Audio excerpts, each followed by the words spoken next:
Hello കൂട്ടുകാരെ, ഇന്നത്തെ എപ്പിസോഡിൽ അവന്തികയുടെ വീട്ടിലേക്ക് വന്ന സി ഐ മേഡത്തെ എങ്ങനെ തന്റെ വരുതിയിലാക്കണമെന്ന് കൃത്യമായി അറിയാവുന്ന അവന്തിക അതിനായിട്ടുള്ള കരുക്കൾ നീക്കുകയാണ്.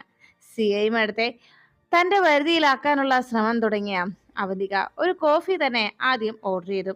ആദ്യം നല്ല കടുപ്പ സ്വരത്തിൽ തന്നെ അവന്തികയോട് സംസാരിച്ചുകൊണ്ടിരുന്ന സി ഐ തന്റെ കയ്യിൽ കിട്ടിയ തെളിവുകളെ കുറിച്ചുമൊക്കെ അവന്തികയോട് അറിയിച്ചു.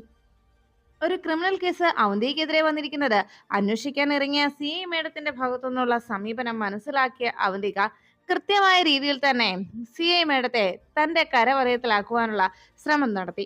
അത് കുറുക്കി കൊള്ളുകയും ചെയ്യുന്നു. സി ഐ മേഡം ഒടുവിൽ പുഞ്ചിരിയോടെ തന്റെ കയ്യിൽ നിന്ന് വേണ്ട രീതിയിലുള്ള റിപ്പോർട്ട് തന്നെ അവധിക്ക് വേണ്ടി ഞാൻ നൽകിക്കൊള്ളാമെന്നും, പക്ഷെ കോടതിയിൽ അങ്ങനെ അത്ര നിസ്സാരമായി രക്ഷപ്പെടാമെന്ന് ചിന്തിക്കേണ്ടതില്ല എന്നുകൂടി ഒരു മുന്നറിയിപ്പ് നൽകുകയാണ്.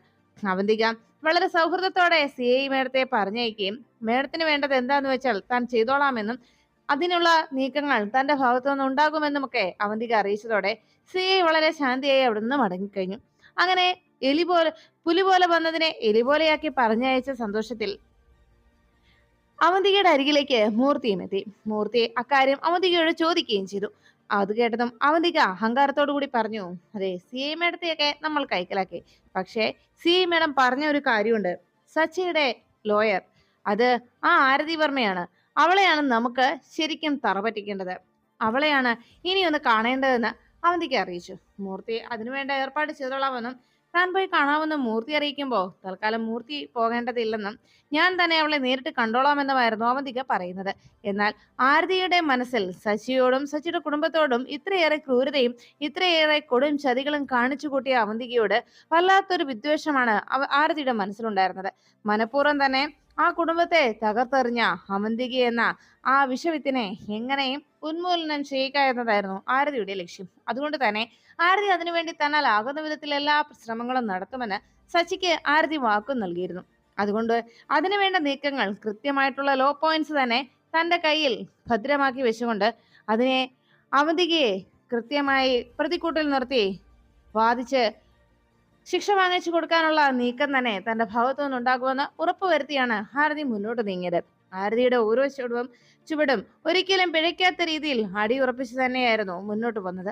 അപ്പോഴാണ് ആരതി വഴിയിലൂടെ തന്റെ കേസുമായി ബന്ധപ്പെട്ട പല തെളിവുകളും കളക്ട് ചെയ്ത് തിരിച്ച് വീട്ടിലേക്ക് വരുന്ന സമയത്ത് ഫോണിൽ എന്തോ ഒന്ന് ചെക്ക് ചെയ്ത് വഴി ക്രോസ് ചെയ്ത് ഇപ്പുറത്തെ സൈഡിലേക്ക് മാറുന്ന നേരം കൃത്യം ആരതിയുടെ നേരെ, അതും സൈഡ് ചേർന്ന് തന്നെ നടന്ന ആരതിയുടെ നേരെ ഒരു കാറ് നിയന്ത്രണം വിട്ട് പാഞ്ഞെടുക്കുകയാണ്.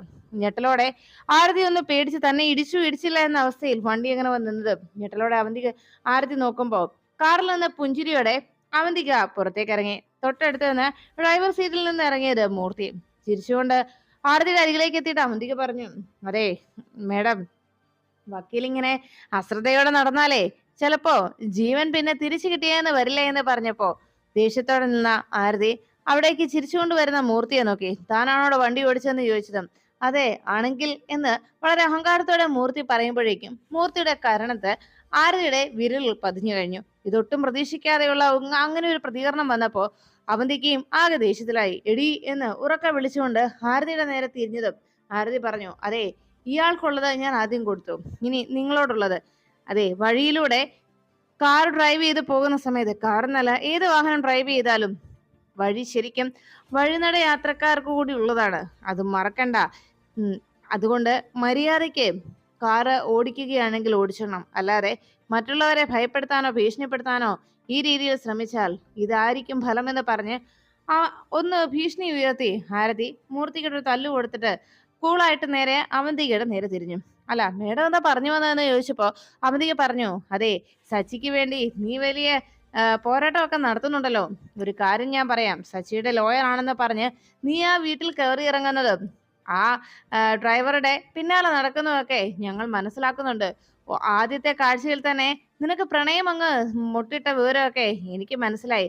പക്ഷേ ഡ്രൈവറുടെ പിന്നാലെ നടന്ന് നീ നിന്റെ ജീവനാണ് ഇല്ലാതാക്കാൻ പോകുന്നുള്ള കാര്യം മറക്കണ്ട എന്ന് കൂടി അവന്തിക ഭീഷണിപ്പെടുത്തുമ്പോ അത് കേട്ട ആരതി പുഞ്ചിരിയോടെ പറഞ്ഞു, ഓ അങ്ങനെയാണെങ്കിൽ അതങ്ങ് പോട്ടേന്ന് ഞാൻ വെക്കും. സച്ചിക്ക് വേണ്ടിയല്ലേ, അത് സാരയില്ല.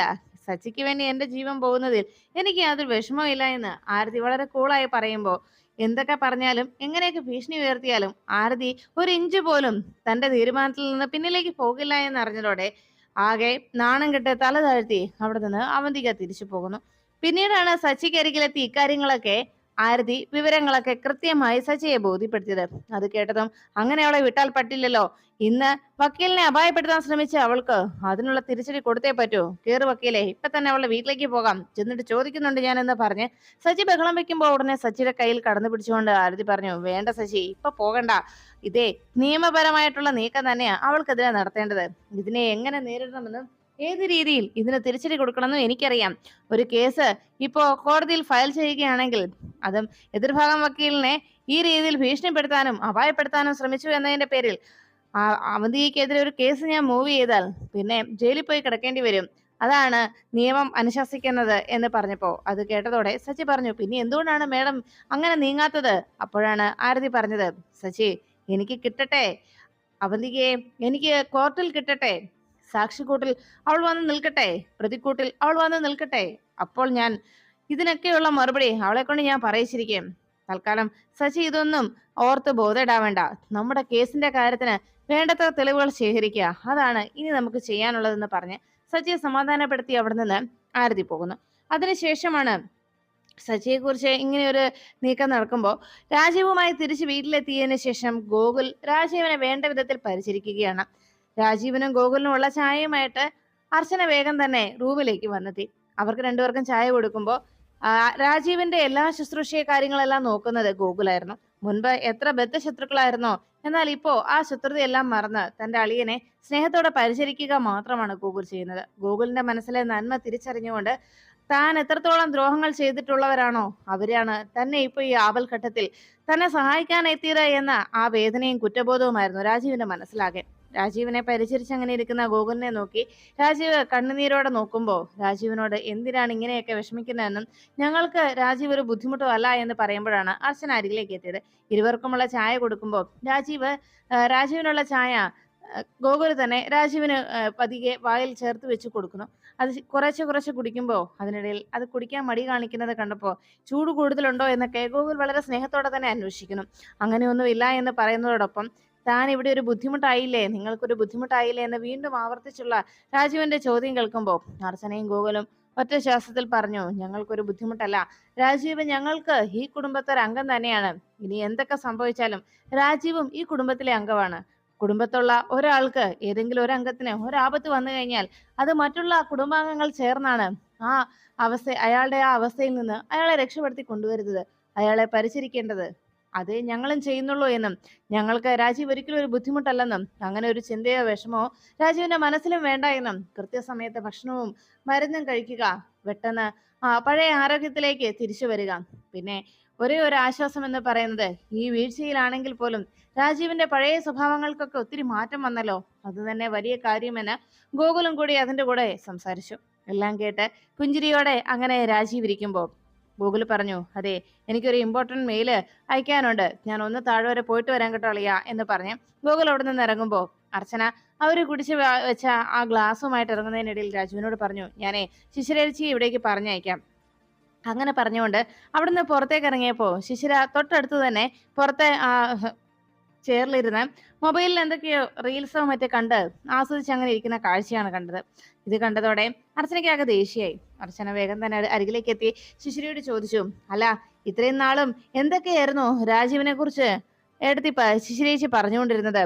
സ്വന്തം ഇഷ്ടപ്രകാരം പോയി ഇഷ്ടപ്പെട്ട ആളെ വിവാഹം കഴിച്ചുകൊണ്ട് വന്നതല്ലേ, എന്നിട്ടിപ്പോ അയാൾക്ക് ഇങ്ങനെ ഒരു വീഴ്ച വന്നപ്പോ ഭാര്യ ഭർത്താക്കന്മാർക്കിടയിൽ ആർക്കെങ്കിലും ഒരാൾക്കൊരു വീഴ്ച സംഭവിച്ചാൽ അയാളെ പരിചരിക്കുകയും അയാളെ ജീവിതത്തിലേക്ക് കൈപിടിച്ച് തിരിച്ചു കൂട്ടിക്കൊണ്ടു വരികയും ചെയ്യേണ്ടത് കൂടെയുള്ള പങ്കാളിയുടെ കടമയാണ്.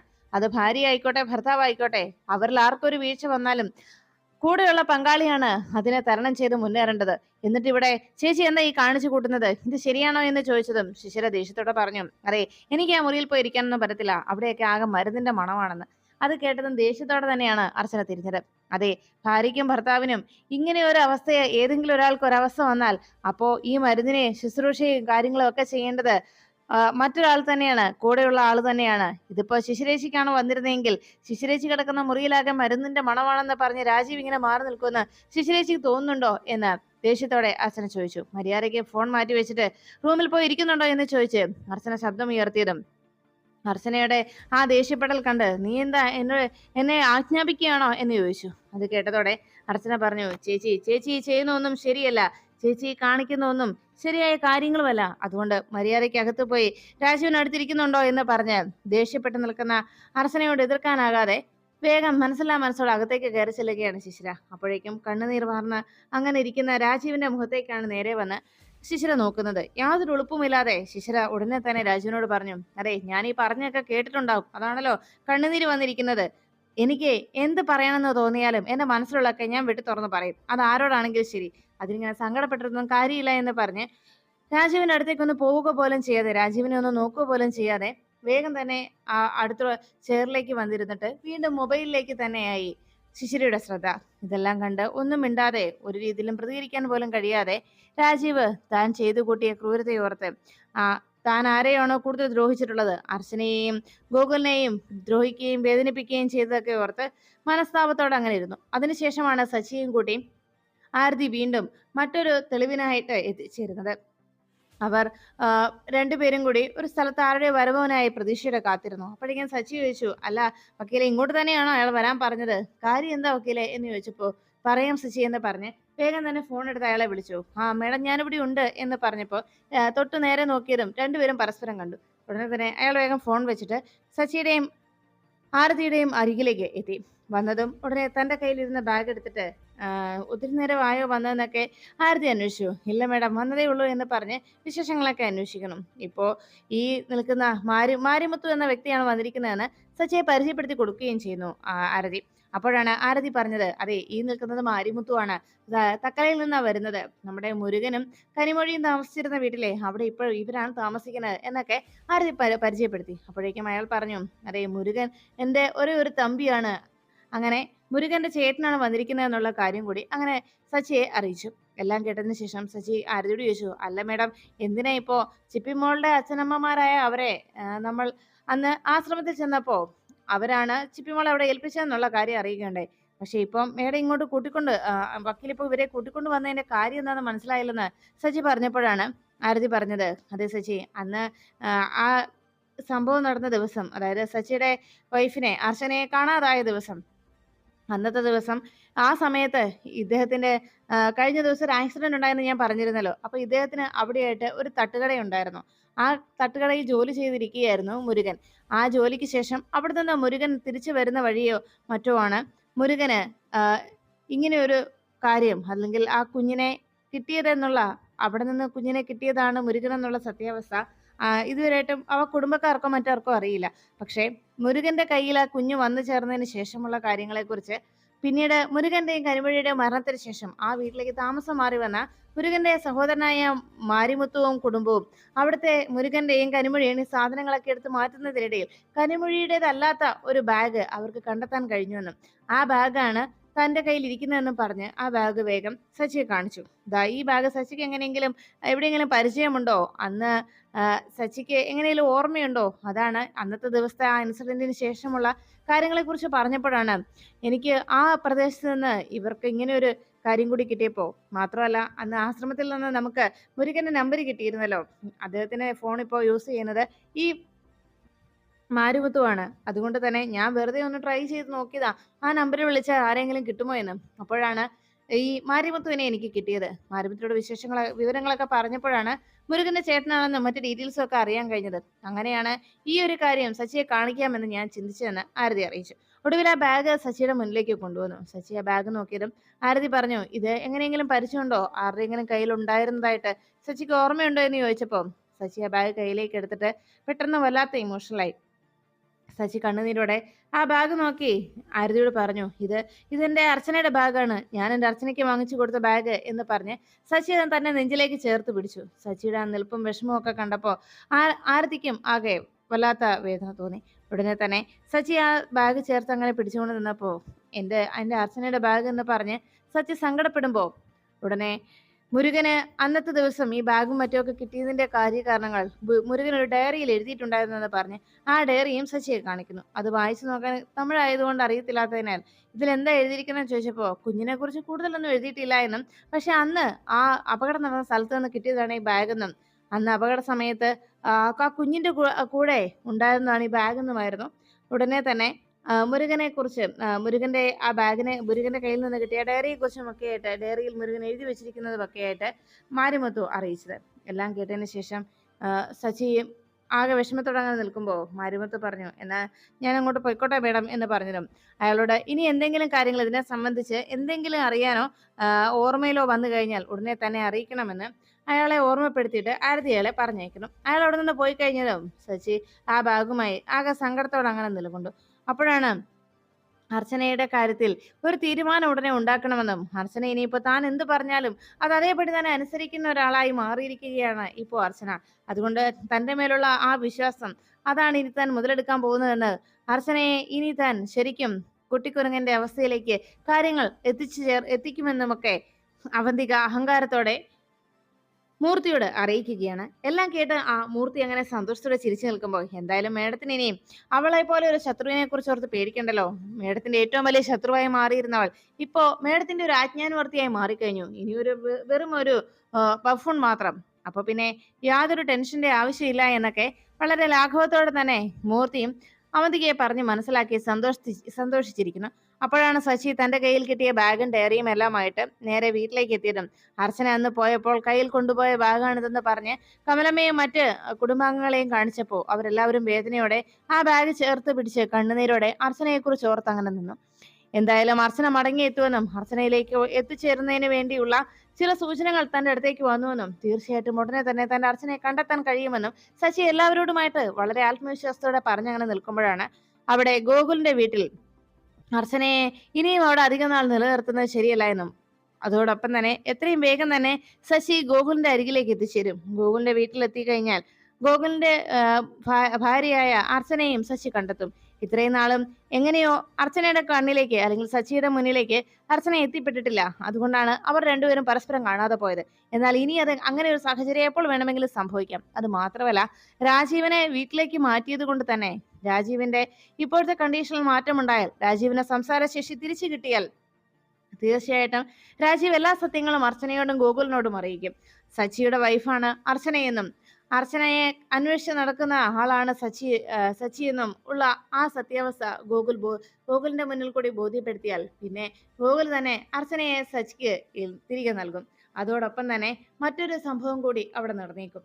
അർച്ചന എല്ലാ സത്യങ്ങളും അറിഞ്ഞാൽ പിന്നെ തന്റെ നേരെ ശത്രുതയുമായി വീണ്ടും പാഞ്ഞെടുക്കും. അതോടൊപ്പം അർച്ചനയ്ക്ക് സർവസ്വം തിരിച്ച് നൽകേണ്ട അവസ്ഥ ഉണ്ടാവുകയും പിന്നീട് രാജീവ് അവന്തികയെക്കുറിച്ചുള്ള എല്ലാ സത്യങ്ങളും എല്ലാ രഹസ്യങ്ങളും പോലീസിനോട് പങ്കുവയ്ക്കുകയും താൻ ചെയ്തു കൂട്ടിയ കുറ്റകൃത്യങ്ങളിൽ ഏകദേശ കുറ്റകൃത്യങ്ങളുടെയും തെളിവ് രാജീവിന്റെ പക്കലുള്ളതിനാൽ തനിക്ക് ശിക്ഷ വാങ്ങിച്ചു നൽകാനും രാജീവ് ശ്രമിക്കും. അതുകൊണ്ട് തന്നെ എത്രയും വേഗം നമ്മൾ ഇല്ലാതാക്കേണ്ടത് രാജീവാണ്. രാജീവിന്റെ നാവാണ് ഇല്ലാതാക്കേണ്ടത്. അതുകൊണ്ട് എങ്ങനെയും രാജീവിന്റെ ജീവൻ എടുക്കുക, അതാണ് ഇനി വേണ്ടതെന്ന് അവന്തിക മൂർത്തിക്ക് നിർദ്ദേശം നൽകുന്നു. എല്ലാം കേട്ടതിന് ശേഷം മൂർത്തിയും അവന്തികയോട് അതേ അഭിപ്രായം തന്നെ പറഞ്ഞു. എത്രയും പെട്ടെന്ന് രാജുവിന്റെ കാര്യത്തിൽ തീരുമാനം ഉണ്ടാക്കണം മേഡം, ഇല്ല എങ്കിൽ നമ്മുടെ കണക്കുകൂട്ടലുകളെല്ലാം പാളിപ്പോകുമെന്ന് മൂർത്തിയും അറിയിച്ചതോടെ ഇനി മറ്റൊന്നും ആലോചിക്കേണ്ടെന്നും മുൻപ് നമുക്ക് സംഭവിച്ച പാളിച്ച ഇനി ഉണ്ടായിക്കൂടാ എന്നുകൂടി അവന്തിക മൂർത്തിയെ ഓർമ്മപ്പെടുത്തുന്നു. അപ്പോഴാണ് വീട്ടിൽ നിന്ന് വഴക്കുണ്ടാക്കി ഇറങ്ങിയ സന്ദീപ് ആകെ കലുതുള്ളി റോഡിലൂടെ നടന്നു പോകുന്നത്. അവന്തികയും മൂർത്തിയും കൂടി പുതിയ പദ്ധതി പ്ലാൻ ചെയ്തതിനു ശേഷം തിരിച്ച് വീട്ടിലേക്ക് മടങ്ങി വരുന്ന വഴിയിൽ അവരുടെ കാറിന് മുന്നിലേക്ക് വന്ന് വീഴുകയാണ് സന്ദീപ്.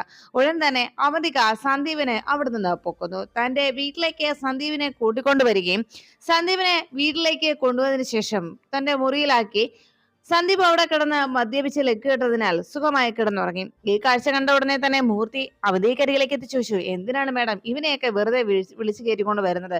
ശരിക്കും നമുക്കൊരു വയ്യവേലിയല്ലേ ഇവനെന്ന് ചോദിച്ചപ്പോഴാണ് അവന്തിക പറയുന്നത്, അല്ല, ഇവൻ നമ്മുടെ അടുത്ത ആയുധമാണ്. ഇവൻ ഇപ്പോ ഈ അവസ്ഥയിൽ ഇവന്റെ കുടുംബക്കാരോട് തല്ലിപ്പിരിഞ്ഞ് ഇറങ്ങിപ്പോന്നിരിക്കുകയല്ലേ, ഇവനെ ഉപയോഗിച്ച് നമുക്കൊരു തന്ത്രമുണ്ടെന്ന്. അങ്ങനെ ഇരിക്കുമ്പോഴായിരുന്നു സച്ചിയും ആരതി വർമ്മയും കൂടി കേസിന്റെ അന്വേഷണത്തിന്റെ ഭാഗമായിട്ട് പ്രത്യേകിച്ച് CI മേഡം അവിടെ കോടതിയിൽ കൊടുത്തിരിക്കുന്ന റിപ്പോർട്ട് തെറ്റായിട്ടുള്ളതാണ് എന്നതിനാൽ അത് തെളിയിക്കത്തക്ക രീതിയിലുള്ള തെളിവുകൾ ശേഖരിക്കാനായിട്ട് നെല്ലിശ്ശേരി അസോസിയേറ്റ്സ് എന്ന ഒരു സ്ഥാപനത്തിനെ മാറ്റിയെടുത്ത് അവന്തിക അസോസിയേറ്റ്സ് ആക്കിയെടുത്തതിന്റെ രേഖകളും അതിന്റെ തെളിവുകളും കണ്ടെത്താൻ രാത്രിക്കെങ്കിൽ രാത്രിയിൽ നമുക്ക് അതിനു വേണ്ട തെളിവുകൾ ശേഖരിക്കണമെന്ന് പറഞ്ഞ് ആരതിയും ശശിയും കൂടി പുറപ്പെട്ടത്.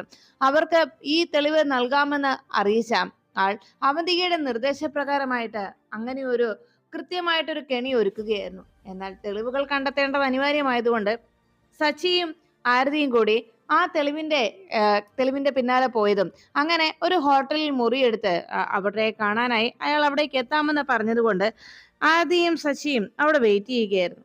അപ്പോഴാണ് അവന്തികയെ ഒരുക്കിയ കെണിയിലേക്ക് അവർ കൃത്യമായി ചെന്ന് വീണത്. സച്ചിയെയും ആരതിയെയും ചേർത്ത് അവർ അനാശാസ്യം നടത്തപ്പെടുന്നുവെന്നും അവിടെ അവിഹിതമായിട്ട് ചില സംഭവങ്ങൾ നടക്കുന്നുണ്ട് എന്ന് അറിയിച്ച് പോലീസിനെ ഇൻഫോം ചെയ്ത് അവന്തിക പറഞ്ഞ അനുസരിച്ച് കൃത്യമായി പോലീസ് അവിടെ വന്ന് ആരതിയെയും സച്ചിയെയും റെയ്ഡിൽ പിടിക്കുന്നു. ആ ഒരു കാഴ്ച കണ്ടാൽ തീർച്ചയായിട്ടും ആരതിയെയും സച്ചിയെയും കുടുംബക്കാർ പോലും വെറുക്കുമെന്നതായിരുന്നു അവന്തികയുടെ ധാരണ. എന്നാൽ ഇത് മനഃപൂർവ്വം അവന്തിക ഒരുക്കിയ കെണിയാണെന്ന് മനസ്സിലാക്കി സച്ചിയെയും ആരതിയെ രക്ഷിക്കുവാനായി ഗോകുൽ തന്നെ കോർട്ടിലേക്ക് എത്തിച്ചേർന്നു. അങ്ങനെ സ്റ്റേഷനിലെത്തി ഗോകുൽ തന്നെ അവരെ ജാമ്യത്തിൽ രക്ഷപ്പെടുത്തുകയാണ്.